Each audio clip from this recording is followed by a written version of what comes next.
지방선거 기획보도 이것이 선거다. 오늘은 두 번째 순서로 실제로 돈이 얼마나 필요한지 후보자들의 선거 비용 문제 알아보겠습니다. 정세민 기자가 보도합니다.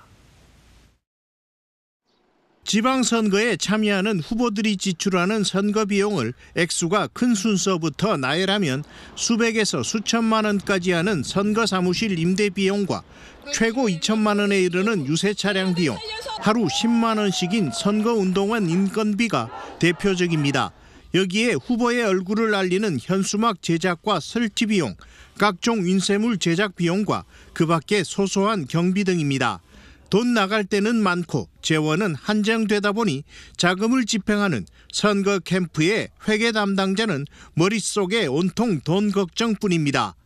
이게 선거 비용에 쓸 수 있는지, 선거 비용이 아닌지, 선거 외비용 이거를 정확하게 구분을 해서 지급을 해야 되고요. 그다음에 이제 아예 쓸 수 없는 비용들도 있으니까 그런 거는 커트를 해야 되고.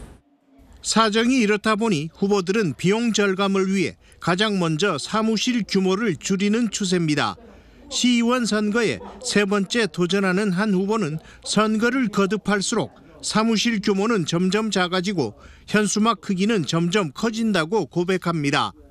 법정 비용 안에서 저희가 선거를 치러야 되다 보니까 대신에 저 비용을 좀 높게 잡고 나머지 저희가 아낄 수 있는 부분들 최소한 아껴가지고 그러다 보니 공간이 좀 작아지게 되는 그런 방식으로. 시장 선거에 출마했다가 도의원으로 방향을 튼 또 다른 후보. 비용을 절감하기 위해 현수막의 사진과 경력, 소속 정당은 그대로 둔 채 시장 글자만 도의원으로 살짝 바꿨습니다. 사실 이게 전부 선거 보전 비용에 들어갑니다. 그렇기 때문에 전반적으로 다 교체하고 싶어도 사실 할 수가 없습니다. 예. 그래서 들어가는 이름만 바꿀 수밖에. 유세차 경비도 만만치 않습니다. 후보 얼굴에 단상만 마련한 1,200만 원짜리부터 디지털 장비를 마련한 2천만 원까지 자금 사정이 어려운 후보나 무투표 당선이 확정된 일부 후보는 아예 유세 차량도 없이 선거를 치르게 되고 양산의 한 후보는 자신의 농장에서 사용하는 경운기를 유세 차량으로 활용합니다. 농민의 아들로 태어났었습니다.